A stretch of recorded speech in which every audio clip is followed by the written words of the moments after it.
les pedimos repasen adecuadamente los mecanismos moleculares, ¿sí? De cómo la aldosterona actúa en la célula tubular, de cada uno de los elementos en los cuales actúa cada uno de los componentes del sistema renina, angiotensina, aldosterona, el efecto hemodinámico de la angiotensina 2 sobre la arteriola aferente y eferente. Tienen que poder pensar qué sucede con las presiones de Frank-Starling en el capilar glomerular de acuerdo a cómo la arteriola aferente y eferente se contraen. ¿Sí? Son todas preguntas de examen y son muy de integración.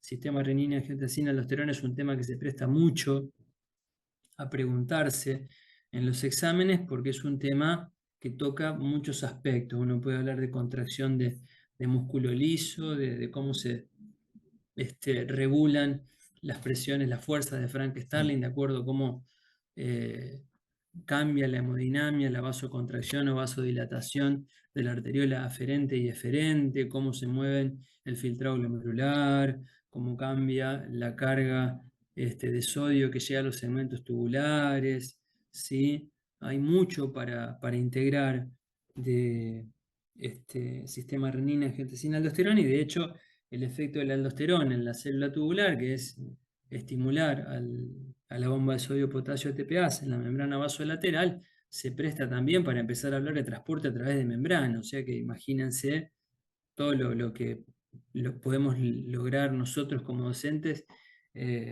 conocer si un alumno realmente tiene conocimiento suficiente para aprobar un examen o no, hablando del sistema renina, angiotensina, aldosterona. Así que atentos con esto, ¿sí? Bien, dicho esto,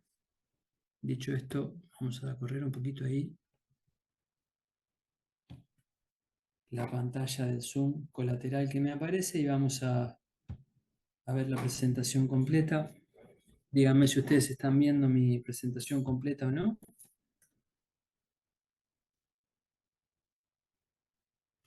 Ahí está, ahí se ve completa. Muy bien, genial. Bueno, gente,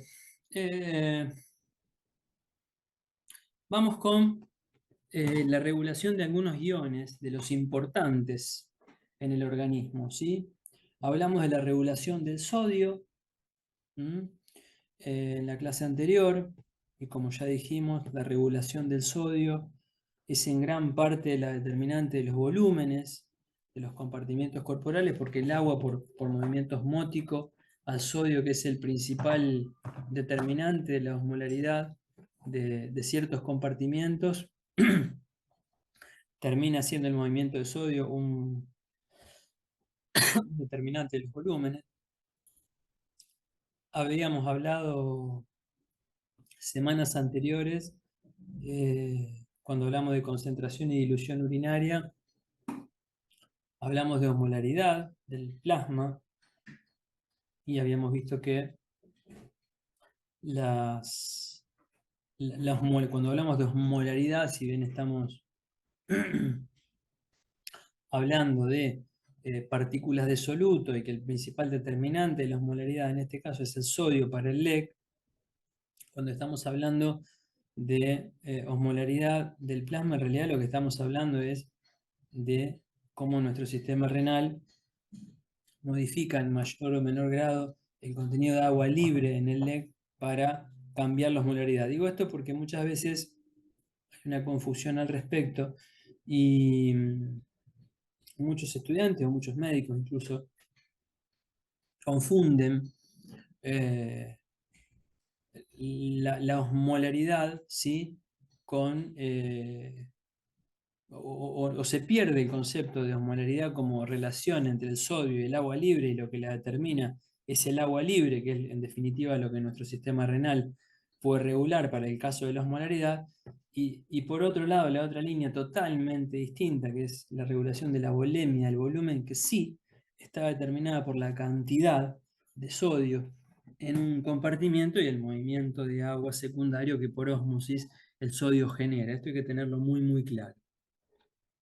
Vimos entonces, respecto a los líquidos corporales, hablamos de agua corporal, ¿sí? De agua libre para el caso de la osmolaridad. Hablamos de sodio para el caso de los volúmenes en los compartimientos corporales, principalmente el LEC. Y ahora nos queda hablar de otros iones, ¿sí? De otros iones. El primer ion, y lo ponemos primero hoy porque es el que sigue en importancia después del sodio, es el potasio. Fíjense, acá tenemos un modelito simplificado de dos compartimientos, ¿sí? Donde yo tengo mi cursor, perdón, tenemos el ingreso de sodio al líquido extracelular, que es a través de la ingesta, ¿sí? Aproximadamente con una dieta tipo promedio, tenemos una ingesta de 100 mil equivalentes por día de potasio. La excreción de potasio, que se produce fundamentalmente a través de la orina en su mayor cantidad por lejos y en menor cantidad a través de las heces de la materia fecal, iguala a los ingresos. Es decir, en condiciones fisiológicas, los ingresos se igualan a los egresos. ¿Para qué? Para mantener todo el tiempo, o la mayor parte del tiempo, valores de concentración de sodio en el LEC relativamente constantes, dentro de un rango de normalidad, ¿sí? Los valores promedio de rango normal de concentración de potasio en nuestro LEC son de 3,5 a 5 miliequivalentes por litro, ¿sí?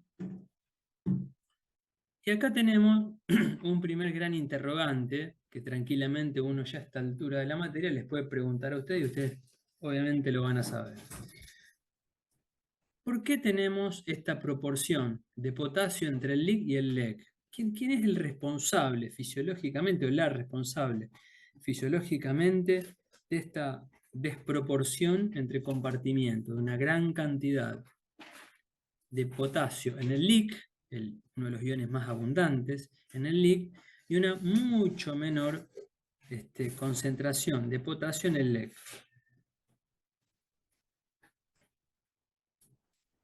¿Qué me pueden decir de esto? Esto va a ser pregunta de examen.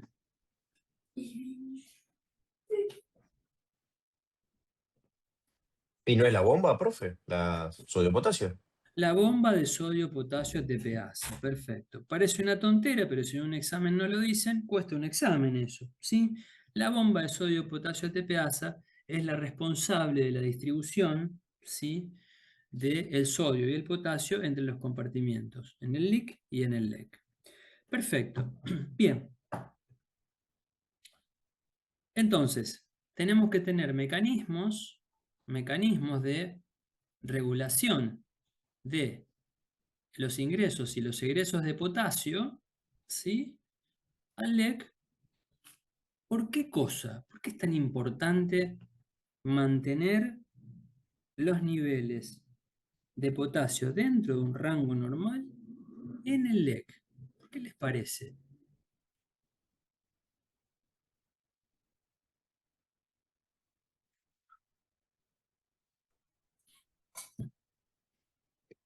Porque participa en los potenciales de membrana y en los potenciales de acción y, bueno, en la despolarización de muchas células diferentes, como el corazón, las neuronas y demás, ¿no? Perfecto. Excelente, Emi. Emilio es un muy buen aporte y dice, bueno, esto es importante porque nombra todos tejidos excitables. De hecho, esto es muy importante para todos los tejidos excitables: músculo, neurona, cardiomiocito, ¿sí?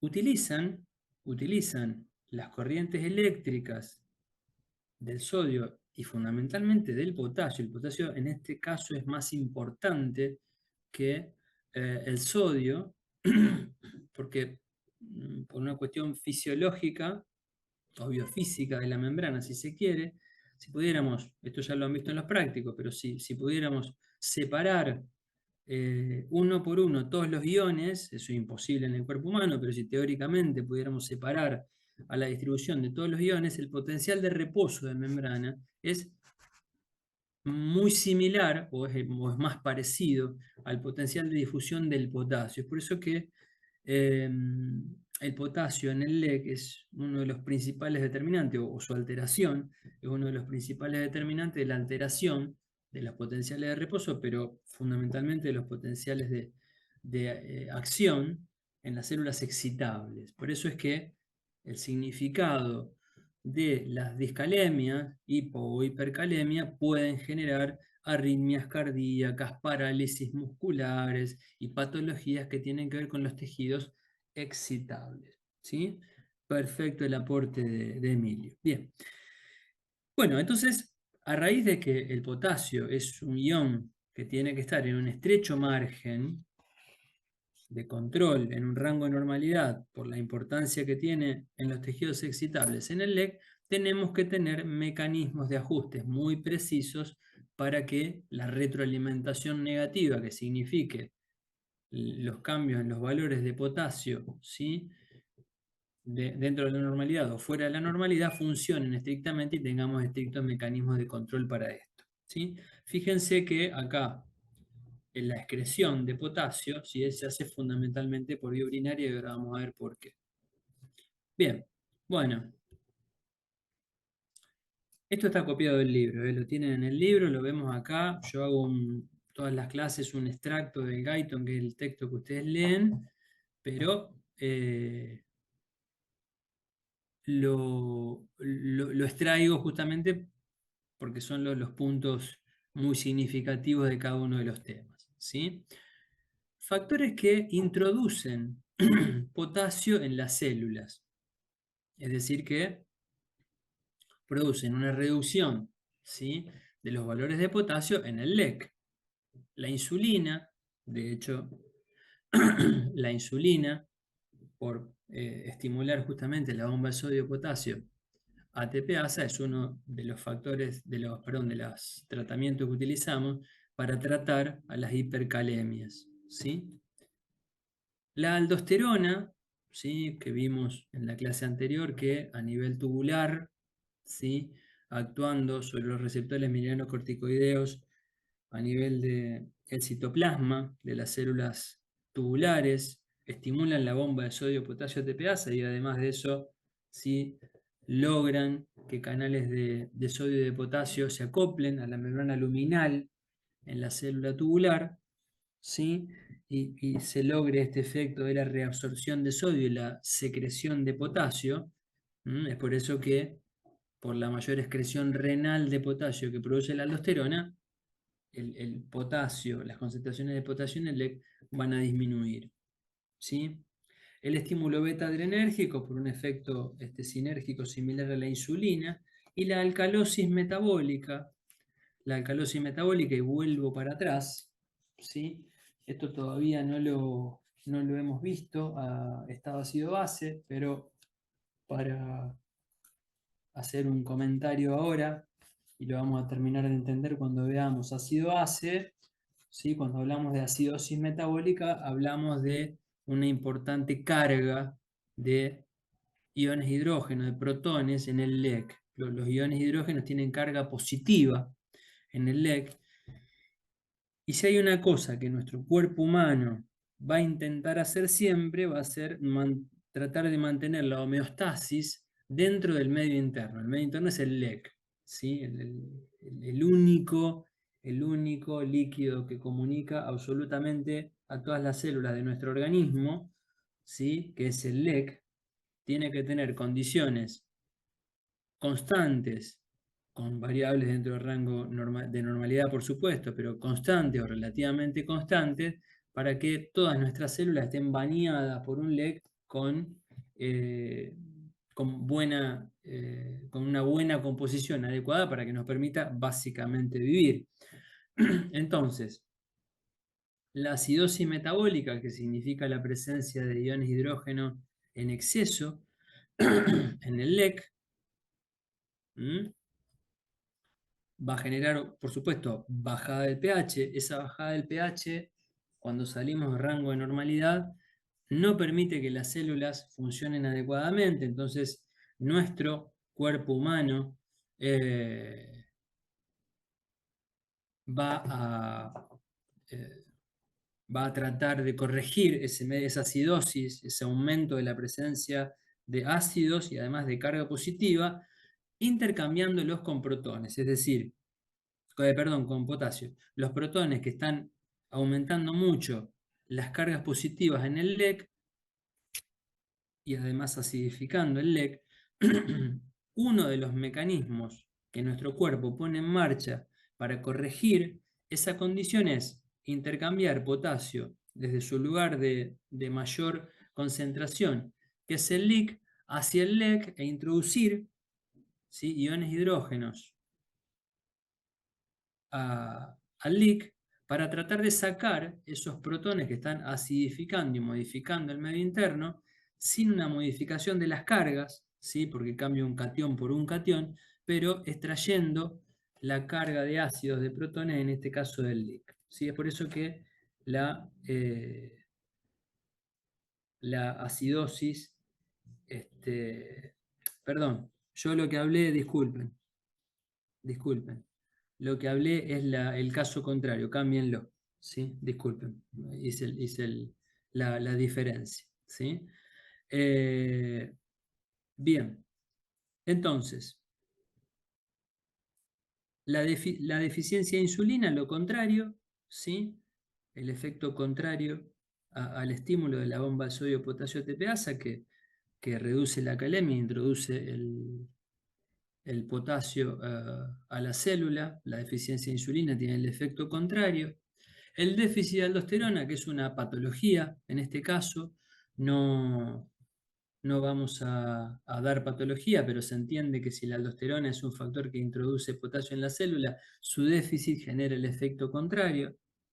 El bloqueo beta-adrenérgico, que esto es farmacológico, tampoco ni lo vamos a tomar ni lo vamos a dar, es solo un ejemplo, ¿sí? Tiene el efecto contrario, ¿sí? Y los factores que aumentan el potasio en el LEC, volvemos para atrás, son cualquier factor que produzca lisis celular, ¿sí? Por ejemplo, algunos síndromes de lisis tumoral, pero cualquier destrucción celular que rompa la membrana va a permitir que potasio se libere del LIC al LEC, por lo tanto, va a aumentar las concentraciones del LEC. ¿Sí? El ejercicio extenuante genera acidosis por un lado y destrucción de algunas células musculares por otro, por lo tanto el ejercicio extenuante por dos condiciones, por los cambios en el pH más la lisis celular que genera, también es un factor, y acá sí estamos en el campo de lo fisiológico, que puede aumentar el potasio en el LEC. Eso está en el libro. ¿Sí? Bien, ahora lo importante, ¿sí? Como vimos en la primer diapo, cuando vimos el balance de potasio de nuestro cuerpo, ¿sí? Vimos que los ingresos tienen que estar en condiciones fisiológicas prácticamente igualados a los egresos, y que los egresos de potasio de nuestro cuerpo estaban en mayor cantidad dados por egreso a través de la vía urinaria, nuestro sistema urinario. Bueno, ¿cómo nuestro sistema urinario logra variar la cantidad de potasio que excretamos para adaptarlo a la ingesta? Porque si un día comemos una dieta de ciertas características, vamos a tener una cantidad X de ingreso de potasio y necesitaré, ¿sí?, variar la excreción urinaria de potasio para igualar a los ingresos, y en otro momento del día, con otro tipo de ingesta u otro día distinto, con otra ingesta de potasio distinto, nuestro sistema urinario tiene que ir variando la excreción de potasio, ¿sí?, para adaptarlo justamente a la ingesta. ¿De acuerdo? Bien. Ahora, ¿cómo logra nuestro sistema urinario variar en más o en menos la excreción urinaria de potasio de acuerdo a las necesidades del medio interno. Bueno, justamente esto se da a través de secreción de potasio. ¿Por qué? ¿Por qué hago esta salvedad y este paréntesis acá? Cuando hablamos de sodio, la clase anterior, los cambios en la excreción urinaria de sodio se dan fundamentalmente por cambios en la reabsorción de sodio, a diferencia de lo que sucede en el potasio, en el cual nuestro sistema urinario logra variar la excreción urinaria de potasio, pero variando la secreción. Nuestro sistema tubular tiene bastante buena capacidad de reabsorber sodio, pero no de secretar sodio, y viceversa. Nuestro sistema tubular tiene bastante buena capacidad de secretar potasio, pero no tan buena capacidad, o casi ninguna, de reabsorberlo, ¿sí? Ese es el modelo que quiero que piensen cuando vayan a leer el capítulo. Ahora bien, llega a través de la sangre, del capilar glomerular, ¿sí? A la filtración glomerular, una concentración de potasio, que es la del plasma, ¿sí? Entre 3,5 a 5 miliequivalentes litros de potasio, ¿sí? Recuerden que en los primeros segmentos tubulares, el líquido tubular tiene prácticamente la misma concentración de iones que el plasma, ¿sí? Ya que nos encontramos cercanos, ¿sí? al ultrafiltrado del plasma. No tendrá albúmina, no tendrá glóbulos rojos, pero la composición hidroelectrolítica es muy similar, ¿sí? Ahora bien, en los primeros segmentos, ¿sí? En los segmentos proximales, hay reabsorción, porque recuerden que estos son unos segmentos reabsortivos por excelencia, los primeros segmentos tubulares, ¿sí? De una cantidad importante de potasio, ¿sí? Continúa, ¿sí? En el asa gruesa, segmentos de reabsorción también, pero lo que sí podemos hacer y variar, ¿sí? Para modificar la excreción urinaria es la secreción de potasio. Es la secreción de potasio. Tenemos buena capacidad para variar la secreción de potasio para dar respuesta a las necesidades del medio interno, ¿sí? ¿Cómo lo hacemos? Bueno, esto lo vimos en la clase pasada. Una de las formas que tenemos, ¿sí? de secretar potasio desde la célula tubular, ¿sí? hacia el líquido tubular es mediante un mecanismo que ya conocemos, que es el final del sistema renina-angiotensina-aldosterona, ¿sí? Esto ya lo vimos, la aldosterona actúa sobre el receptor mineralocorticoide a nivel del citoplasma. Eso modifica, ¿sí? Lleva al complejo de la aldosterona y el receptor y lo trasloca al núcleo, ¿sí? A nivel nuclear se producen todas las modificaciones cromatínicas. Ya en el citoplasma, el complejo aldosterona receptor empieza a generar, ¿sí? segundos mensajeros que terminan dando como resultado el estímulo de la bomba de sodio-potasio TPasa en la membrana vasolateral y el acople de los canales de sodio y de potasio en la membrana luminal. ¿Para qué? Para hacer que justamente el sodio y el potasio se muevan en favor de su gradiente. Para el caso particular del potasio, el movimiento lógico va a ser de su sitio de mayor concentración, que es el LIC, al sitio de menor concentración, que es el líquido tubular. ¿Por qué tiene mucha concentración de potasio el LIC? Porque la bomba de sodio-potasio TPasa, ¿sí? todo el tiempo está generando ese gradiente de concentración de potasio. ¿Mm? Bien, bien. Ahora bien, existen otros movimientos del potasio, que son independientes de el efecto de la aldosterona. Del efecto de la aldosterona. Por ejemplo, existe la secreción activa de potasio. Esto es una bomba de protones, ¿sí? Esto es un transporte activo. De acuerdo, esto lo vamos a ver bien cuando veamos, insisto, estado ácido-base. Ahora hacemos una pequeña introducción en respuesta a los cambios del estado ácido-base del LEC. Nuestro sistema tubular en ciertos segmentos tiene la capacidad de secretar, ¿sí? Gastar ATP para secretar protones activamente al líquido tubular, ¿sí? Ese es un mecanismo de secreción de hidrogeniones, de protones, independiente del efecto de la aldosterona, ¿sí? Y esto puede ser de manera independiente en la bomba de protones, o bien, ¿sí? Hay otros transportes activos en los cuales se intercambian. No es estrictamente un cotransporte porque no es no son transportes activos secundarios, pero sí gastamos también ATP en mover protones en intercambio con potasio, ¿sí?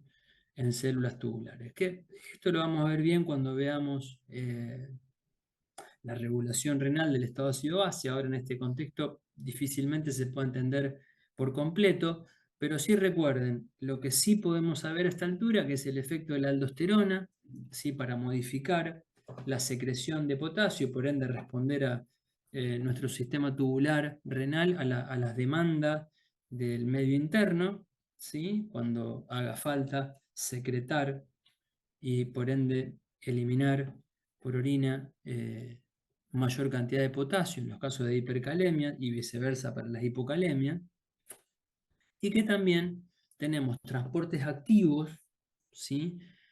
Para lograr secreción de hidrogeniones al líquido tubular y que son independientes del efecto de la aldosterona. Bien. Profe, Sí, me surge una... ¿Se me escucha bien? sí. Me surge una duda, o sea, en todos estos mecanismos que secretan o reabsorben potasio, es como que, no sé cómo decirlo, pero es como que el movimiento del potasio no es como el objetivo principal, es como que pasa porque otra cosa o sea, tengo que reabsorber o secretar potasio porque otra cosa tiene que ser reabsorbida o secretada y pago ese intercambio con potasio. Pero por sí solo el potasio, o bueno, los estados de hiper o hipopotasemia, Sí, ¿a quién? se regulan principalmente acá. Se regulan Bien, principalmente por redistribución.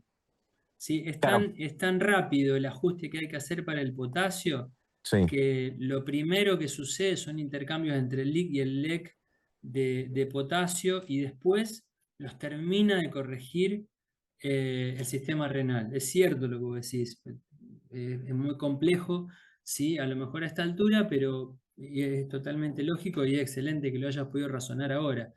Es tan estricto el control del potasio y es tan pequeño el rango de movimiento que lo primero que sucede con el potasio son redistribuciones entre el LIC y el LEC, ¿sí? Para bien, que el potasio esté todo el tiempo en un rango de normalidad.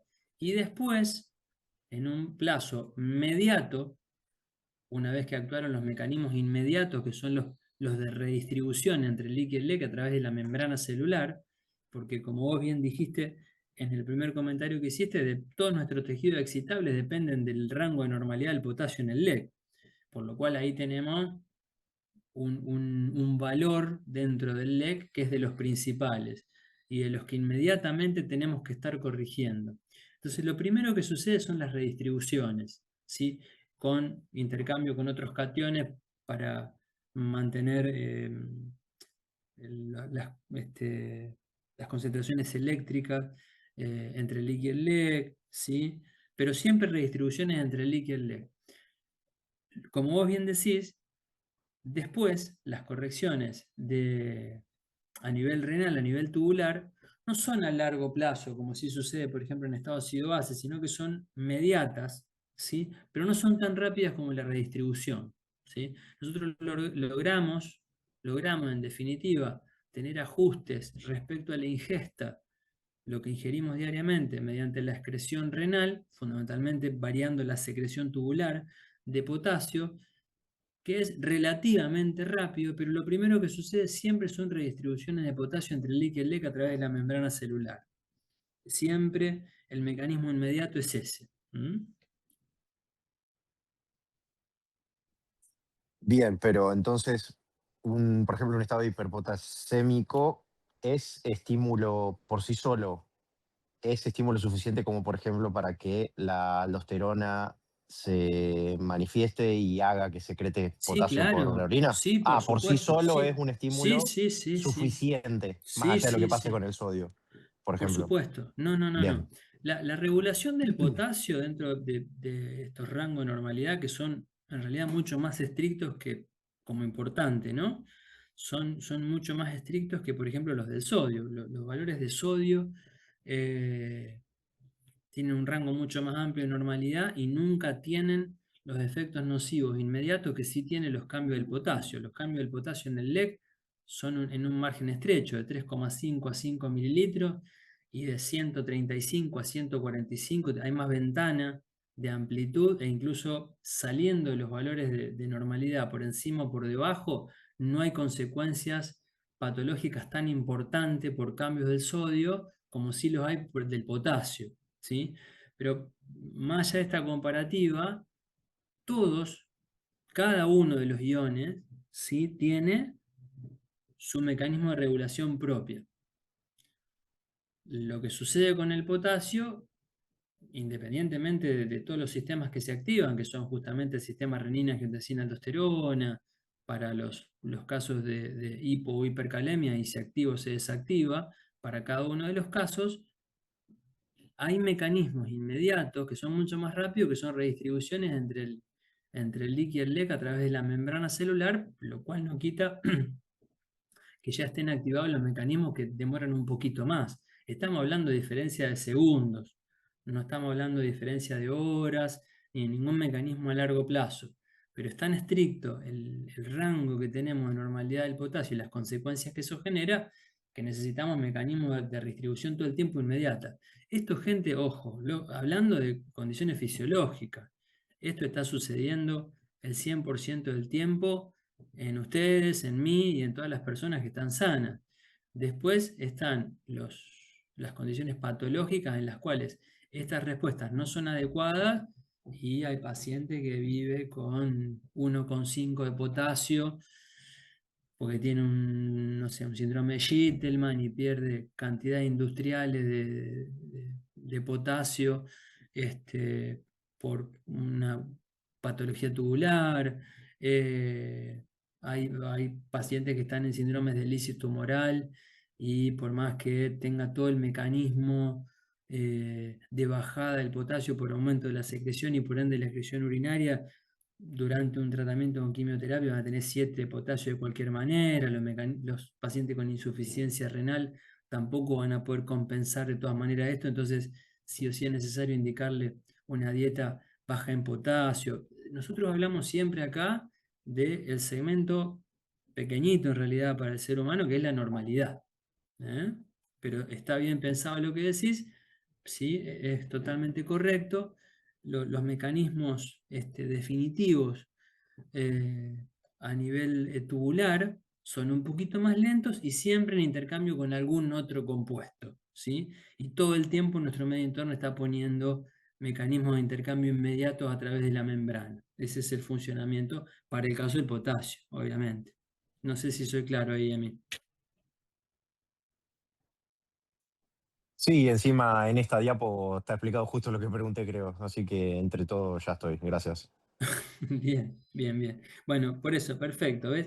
Mira, si bien no hay una relación que sea totalmente lineal, ¿sí? Hay una relación hay una relación entre la concentración de potasio y la activación del sistema renina que te decía aldosterona, o en definitiva el efecto de la aldosterona, pero como siempre charlamos en todas las clases, y un poco lo que recién yo abría el juego mencionaba, que nuestro sistema, cualquiera de nuestros sistemas, tiene siempre un rango de compensación. Habitualmente, si estamos sanos, ¿sí?, estamos girando en torno a un sistema de retroalimentación negativa que mantenga, ¿sí?, valores normales de potasio. Estamos siempre por acá, en esta zona, ¿sí? Por supuesto que ya cuando nos estamos yendo a aumentos de potasio de tal magnitud que nuestro sistema renina, angiotensina, aldosterona ya no pueden compensar, estamos yéndonos ya a condiciones patológicas. ¿Sí? ¿Se entiende esto, verdad? Acá yo les traigo un poco un resumencito, ¿sí? Hagan captura de pantalla, saquen foto, está en el libro de todas maneras, ¿sí?, de cómo funciona el sistema. Bien. Bueno, ¿qué estamos entonces? Lo simplifica Guyton de una muy buena manera. Sistema típicamente de retroalimentación negativa. Con todo el medio interno, siempre en el medio interno estamos hablando siempre de mecanismos de retroalimentación negativa. ¿Sí?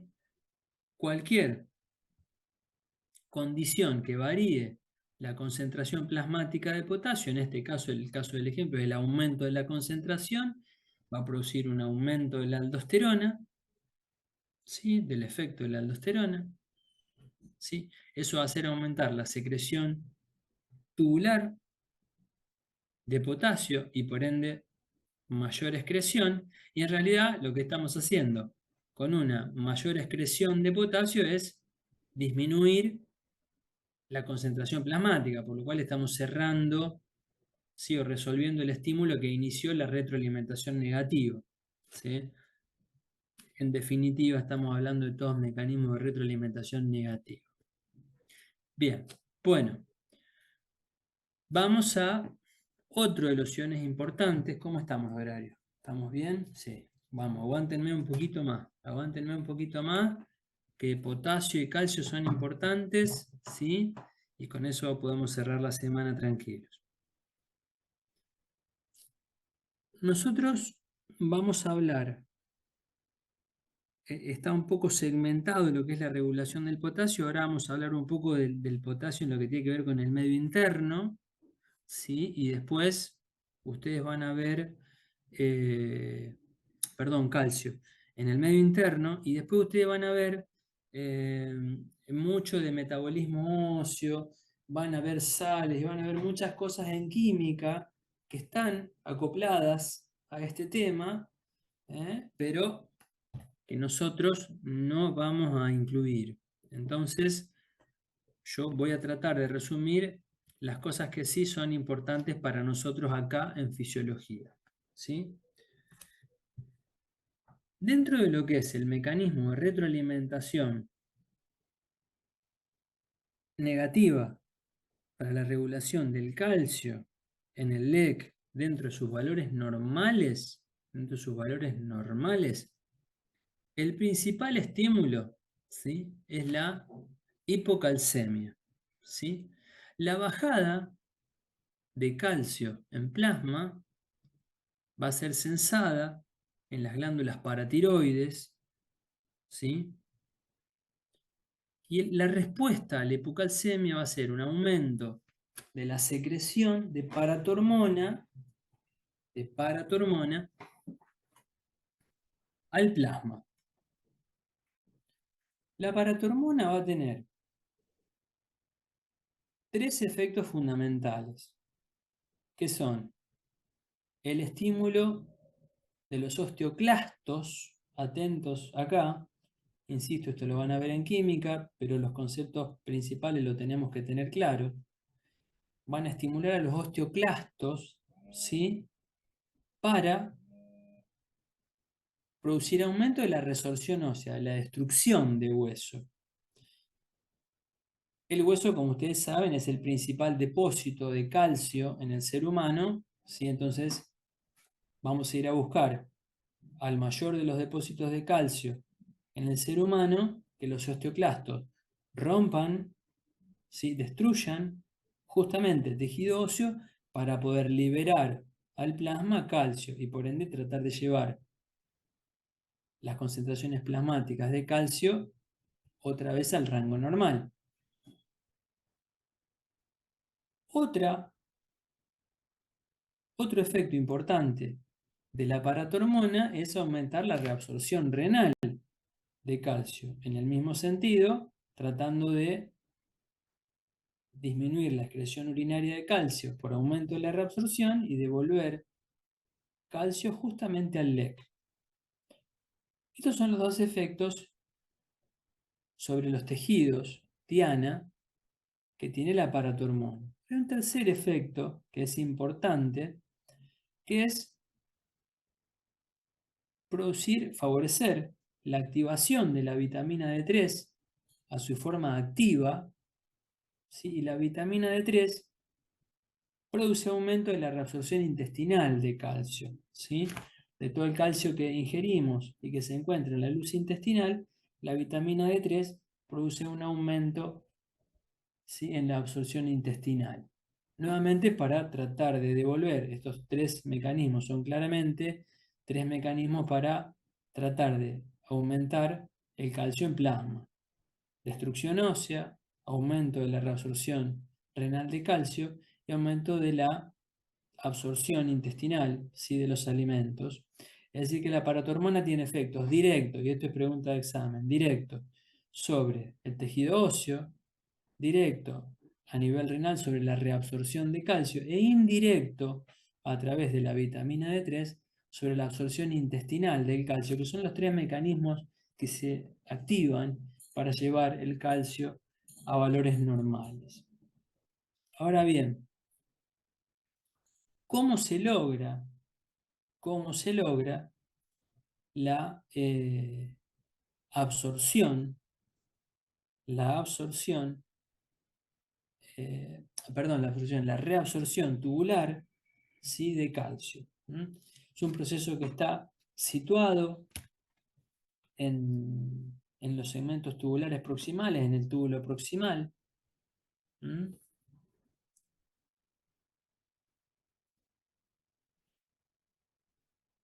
El proceso fundamental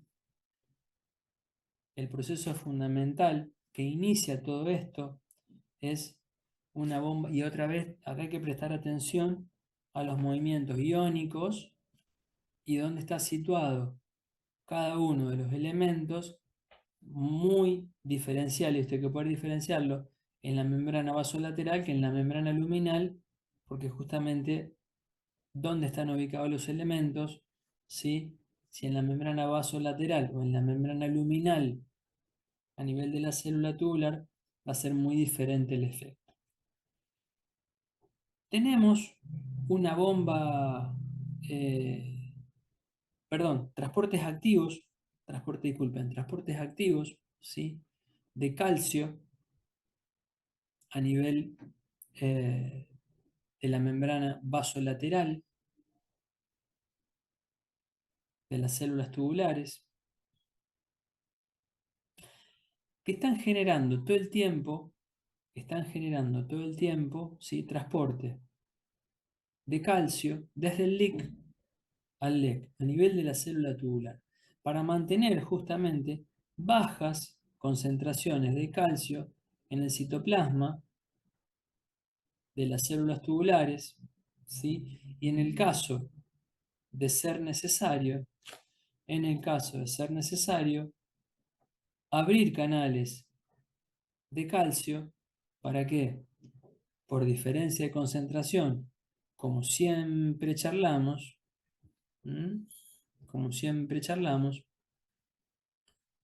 la propia diferencia de gradiente de concentración puede mover el calcio que llega a la luz tubular, producto del ultrafiltrado del plasma, ¿sí? En una cierta concentración, pero siempre va a poder moverse del sitio de mayor o a menor concentración porque tenemos un transporte activo a nivel de la membrana vasolateral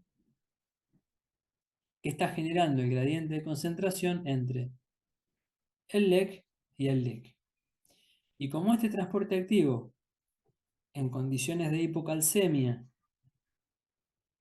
está estimulado, incluso a pesar de la diferencia de gradiente, obviamente por eso es un transporte activo, por su propósito, ¿sí? Todo el calcio que ingrese desde la luz tubular al LIC va a ser metido justamente al transporte activo para ser transportado al LEC, y de esa manera todos los factores, ¿sí? Con todas las condiciones que están acá donde tengo el cursor, ¿sí? Que requieran de una disminución de la excreción de calcio, porque estamos en condiciones de hipocalcemia, ¿sí? Van a generar un aumento de la reabsorción de calcio, principalmente por este mecanismo. Entonces, como mensaje para casa, para el hogar, respecto a calcio, no podemos tomar el metabolismo del calcio y el fósforo por completo porque todavía no han visto química, ¿sí?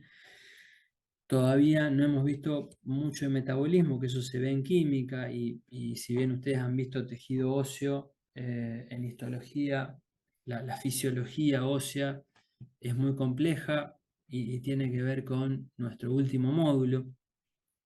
Si tengamos presente entonces este modelo, que el mecanismo de retroalimentación negativa para la regulación del calcio en el LEC tiene que ver fundamentalmente con la hipocalcemia, ¿sí? Lo que charlábamos inicialmente, que es sensada por la paratormona, y todos los efectos posteriores, directos e indirectos, que tiene la paratormona para cerrar el mecanismo de retroalimentación negativa, gente. Esto es calcio. Magnesio, me voy al comienzo.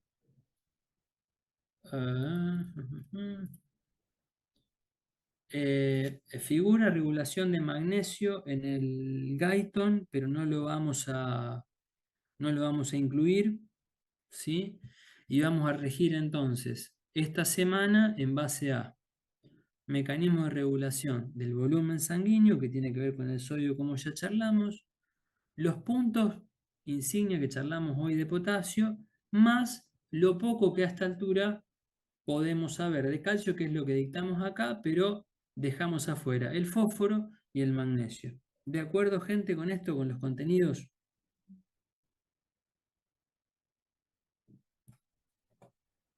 Sí, profe. Sí, profe. Bien, perfecto. Por mi parte, yo me doy por hecho de que los puntos importantes que quería tocar esta semana los hemos tocado. Díganme ustedes si tienen dudas, consultas.